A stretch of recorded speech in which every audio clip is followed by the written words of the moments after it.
Australia's population management has become a major political issue since Treasury predicted last year that population would reach 36 million by 2050. In recent days, the Rudd government's appointed a new population minister and the opposition's called for Australia's immigration levels to be cut. Not surprisingly, both sides of politics are arguing over a question occupying many minds: how many immigrants should Australia allow each year? Hamish Fitzsimmons reports. Last year, the Australian Bureau of Statistics says the nation's population grew by 2.1%, almost 500,000 people, and it's projected to hit 36 million by 2050. The job of managing that growth has fallen to the newly appointed Minister for Population, Tony Burke. This is real policy work. This is what we need to coordinate here, is something which has always been thrown into the too hard basket.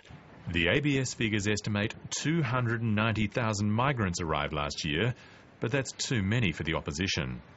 300,000 a year is not a sustainable level of growth. At 2.1% a year, that's higher than Canada, it's higher than the United States, it's even higher than India and Vietnam. The figure takes into account overseas students and is likely to fall as their numbers decline, due in part to the Rudd government's crackdown on some education institutions announced in February.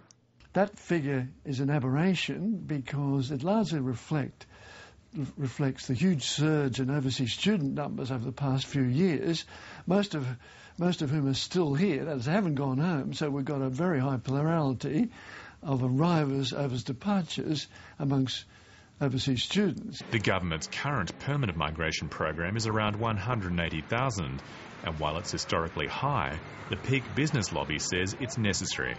It's been the number that we've sustained comfortably, I believe, over the last 10 years, and it's an eminently sustainable number for the future, and skilled migration should be the majority of that number. Services and infrastructure in major cities are struggling to cope with current demand, and according to one of Australia's foremost population researchers, no political party has a policy to deal with a larger population. No side of this debate has seriously considered how Melbourne could accommodate 7 million from its present 4 million, or Sydney 7 to 7.5 million from its present 4.4 million. They simply have not looked seriously at what that implies for the lives of current residents. Dr Birrell says the population forecast of 36 million is based on Treasury labour force statistics and is not a good way to plan for the future. It's very one-sided. It only takes into account one factor, and that's where the government has been caught, that the population at large is now starting to realise the implications for urban quality of life and amongst other things, and is expressing a very strong opinion that doesn't like what it sees. We believe it's terribly important that there be much better quality urban and national planning for infrastructure, that is for roads, for transport, for hospitals, for schools, and for actually where people are to be housed and located. And that's why we welcome the appointment of the new minister in this regard.